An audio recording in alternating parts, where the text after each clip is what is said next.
Siapkan LKPD yang sudah Ibu bagikan. Yang sudah dibagikan. Sudah siap dengan LKPD-nya? Ya, kita mulai ya pembelajarannya. Assalamualaikum warahmatullahi wabarakatuh. Waalaikumsalam warahmatullahi wabarakatuh. Ya, pada pembelajaran hari ini kita akan melaksanakan pembelajaran tentang reaksi pembatas. Di kelas 10 kalian sudah mempelajari konsep mol, sudah mempelajari persamaan reaksi. Apa itu mol? Coba. Apa itu mol? Fungsinya untuk apa mol? Menentukan apa? Jumlah partikel. Apa lagi? Massa. Apa lagi? Yang kelas satu suaranya apa? Volume. Nah, mol berhubungan dengan jumlah partikel, dengan massa, dengan volume. Ada lagi persamaan ya? Persamaan reaksi. Oke. Dalam persamaan reaksi ada apa saja? Yang sebelah kiri biasanya apa? Zat apa disebutnya? Reaksi atau reaktan. Sebelah kanan produk atau hasil reaksi. Ada apa lagi? Ada sisa. Ada apa lagi yang ada angka 2 di depan? Koefisien. Oke, good. Nah, dari persamaan reaksi yang sudah kalian pelajari di kelas 10,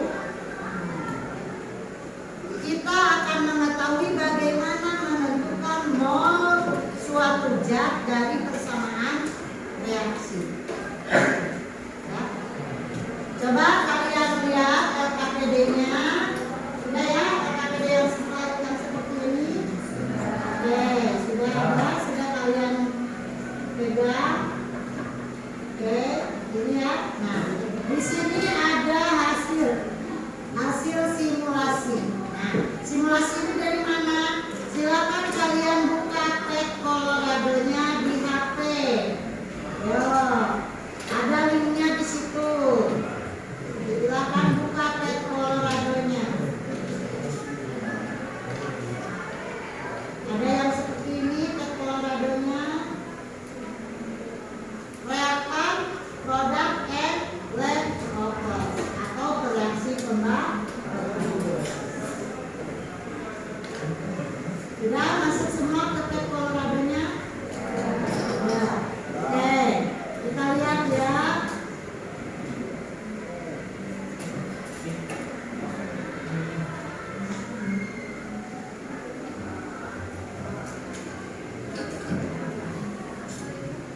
Nah, di sini ada sandwich, ada molekul, ada gen.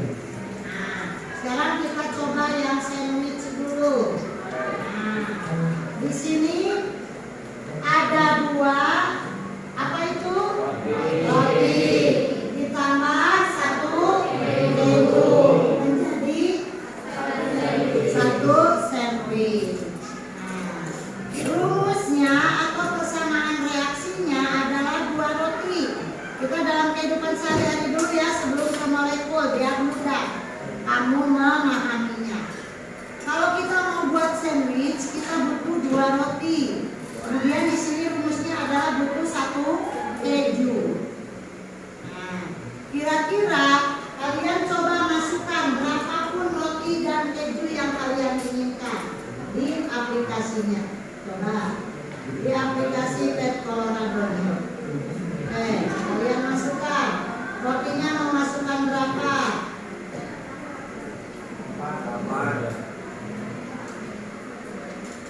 Boleh.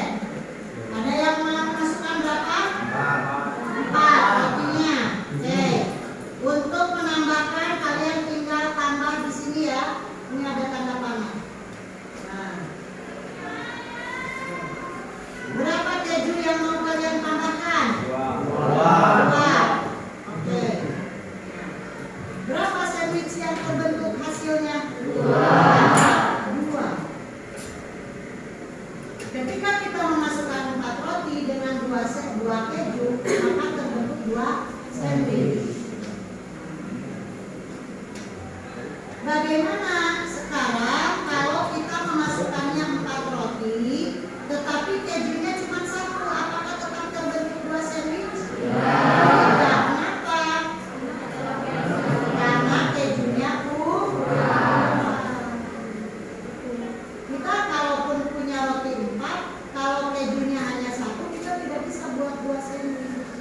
kita hanya bisa buat satu sandwich. Berarti rotinya tersisa.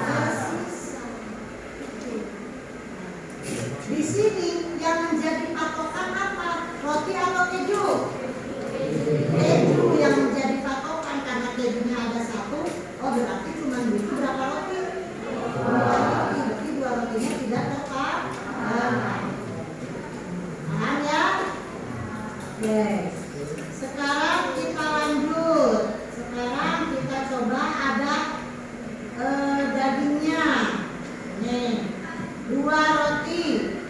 Rumusnya adalah dua roti, satu daging, satu keju menjadi satu sandwich.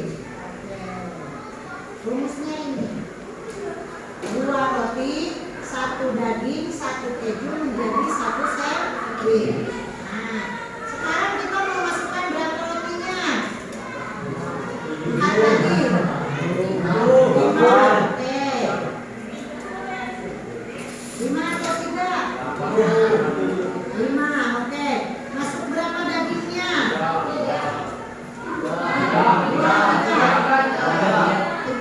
Oke. Berapa kejunya? 8. Oke. Berapa itu? 6, 7, 8. Berapa sandwich yang terbentuk? 2. Kenapa ada 2?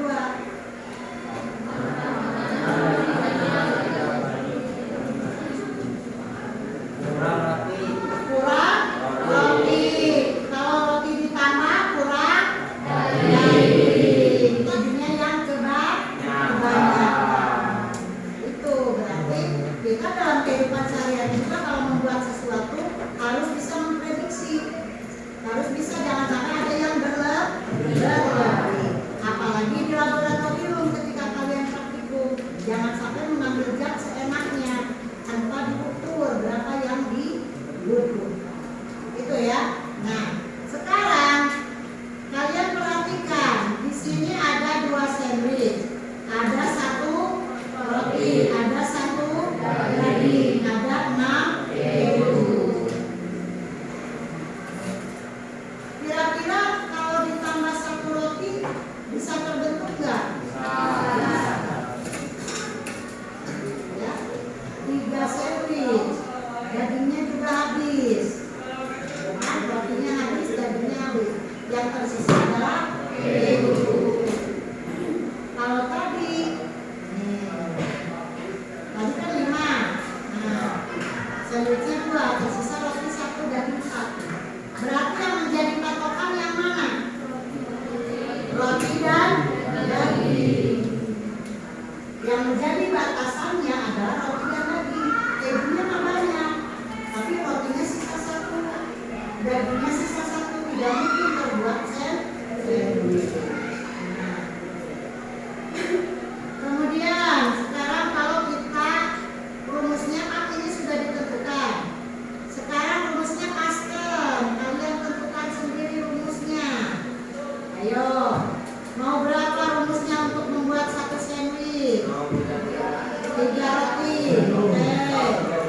Berapa kejunya? 4. 2. 4. 2. Oke. Berapa dagingnya? 3. Oke. Untuk membuat 1 sandwich butuh 3 roti, 2 daging, 3 keju. Nah, sekarang kira-kira kalau ada rotinya 5, dagingnya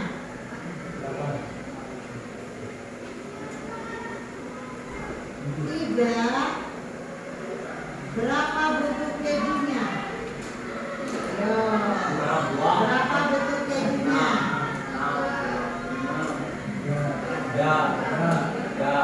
Berapa butuh kejunya?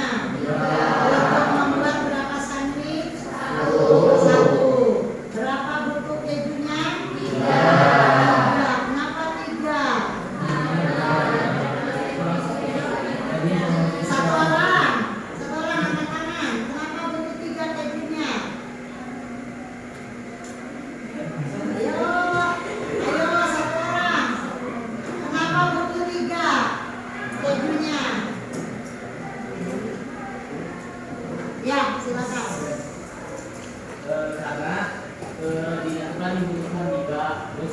33, jadi sama-sama biar dapetin satu produk.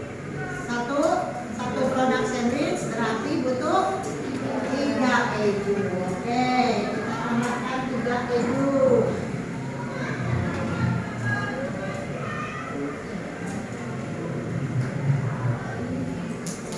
Terbentuk satu sandwich. Yang habis apa? Keju. Roti dan daging sisa. Nah, kalau dari pemahaman tentang sandwich barusan, kira-kira mana yang menjadi bereaksi pembatas? Keju. Kenapa keju? Karena habis bereaksi. Kejunya tidak sisa.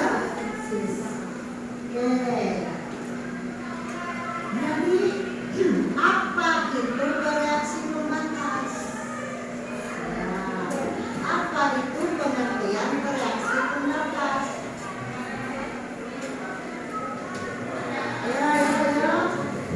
Satu kata anak-anak, apa itu bereaksi pembatas? Ya.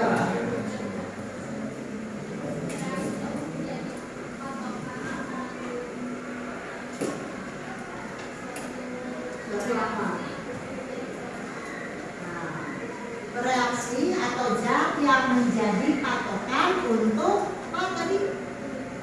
Membentuk suatu produk, atau zat yang menjadi acuan untuk menentukan molekul zat yang terbentuk atau molekul zat yang lainnya. Itu yang disebut bereaksi pembatas. Biasanya patokan dari bereaksi pembatas adalah habis bereaksi. Itu tadi sandwich. Sekarang kita coba ke molekul. Nah, mulai ke rumus kimianya. Nih, ada rumus molekul air. 2H2 plus 1O2 menjadi 2H2O.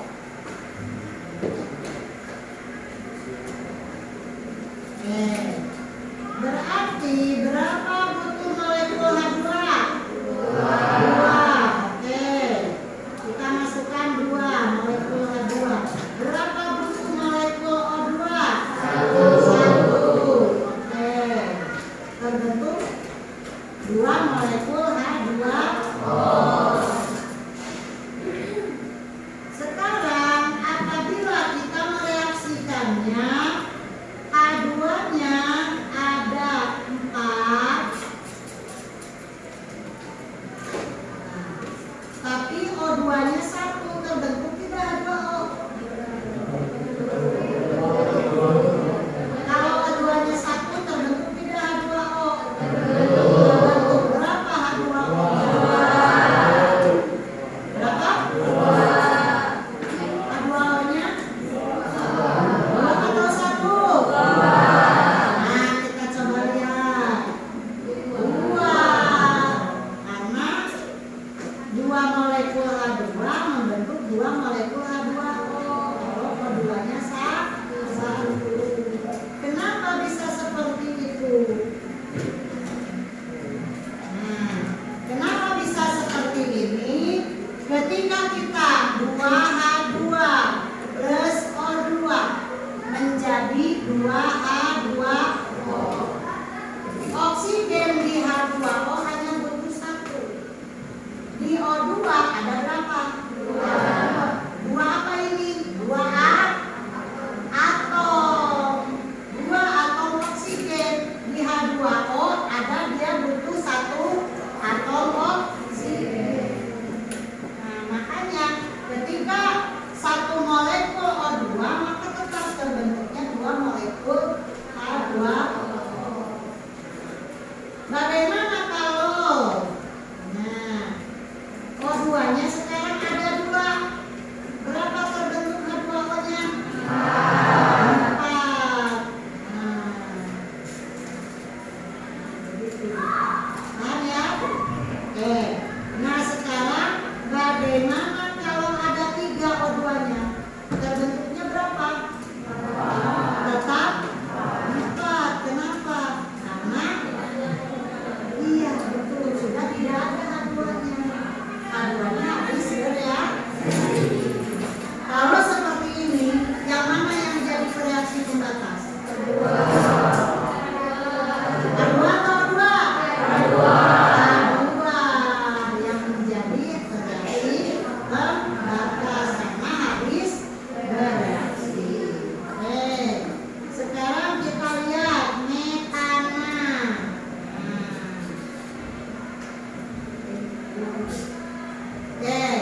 Ini amonia. Amonia 1N2 3H2 menjadi 2NH3.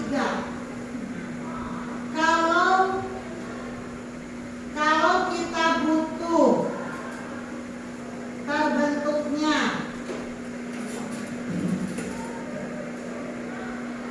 6NH3, berapa harus memasukkan N2? 3. Ayo, kita ingin terbentuknya di sini 3NH3-nya. 4 lah, jangan banyak-banyak. Kita butuh 4NH3. Berapa N2-nya? 2. Berapa O2-nya? H2-nya? H2-nya?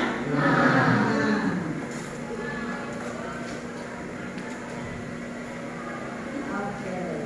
Terbentuk 4NH3. Kalau O2-nya cuma ada 4, H2-nya cuma ada 4, berapa yang terbentuk amoniaknya? 2.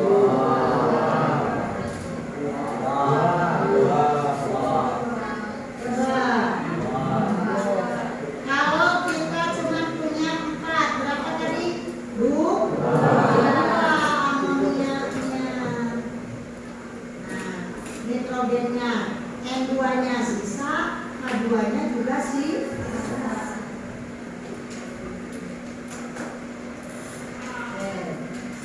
Kalau N2-nya yang 1, berarti berapa NH3-nya?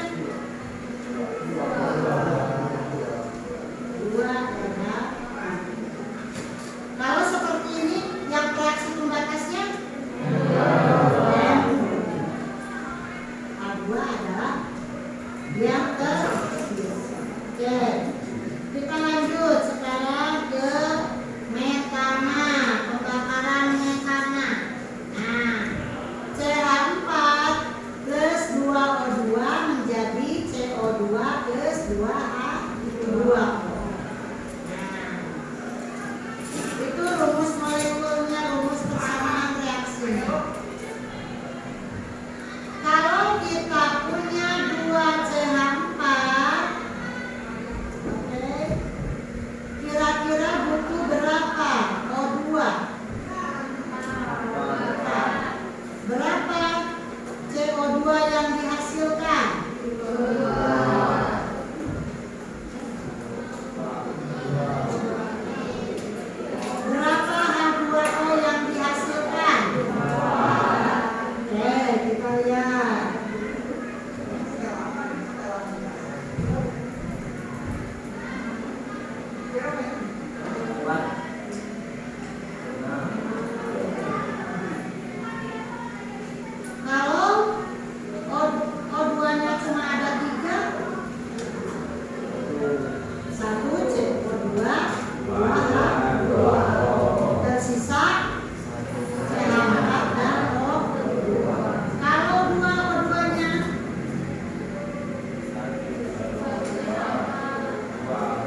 tuliskan sisa. Ya, itu mah boleh.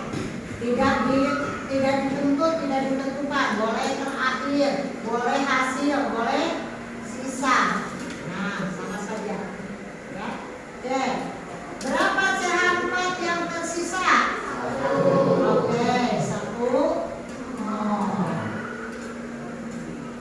Berapa O2 yang tersisa? 0. Ya, habis bereaksi. Berapa CO2 yang dihasilkan? 1 dari mana? 1 dari koefisien CO2 dibagi 2 dikali 2. 1. Berapa H2O? 2. Dari mana 2? 2 dikali hasilnya 2. Yang mana reaksi pembatas? O2.